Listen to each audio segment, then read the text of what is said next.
Say, I'm Jerry Massey from Sculpture Trails Outdoor Museum. My wife and I are the founders. This month is our cast iron sculpture workshop month, and we have artists from all over the world coming out here creating sculpture. Behind me you can see the big iron furnace that we're running. We'll run a good 15,000 to 20,000 pounds of iron just in this month. Probably create around 100 pieces, 20 of which will go out into the collection out here.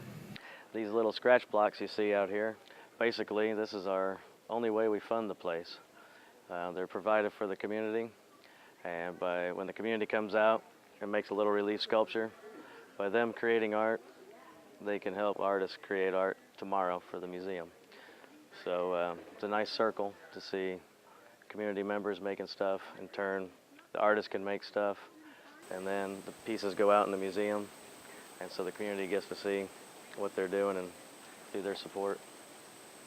Basically, we've had 4-year-old artists do this all the way up to 90, and both of them end up with the same smile when they get their relief sculpture. Now we're screaming up through 10 years of this, and we're getting artists from all over the place. Now after this year, there'll be around 80 pieces out there. We're going to be, I believe we're one of the biggest sculpture parks in the Midwest right now. Certainly have more iron sculptures than anywhere I know of. There's a nice loop. You can't get lost. It's just a big loop with little paths going off. There's a good 3 miles out there. So you can spend the day out there, and you can come back 3 or 4 times and keep finding new stuff.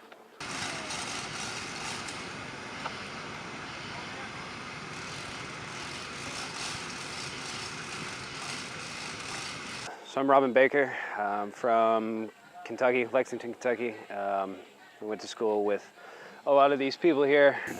Jerry himself used to teach there, and he kind of started recruiting from that university up here. I'm now at Texas A&M Corpus Christi. And essentially for me, this is not only an opportunity for, to build my resume, but to gain a little experience teaching, helping out with the workshop, teaching the artists that come in, as well as learning more about mold making, about the process of casting iron, about installing public work, creating public work, and running a nonprofit museum, which is something I'd like to do more so than going into academia and teaching.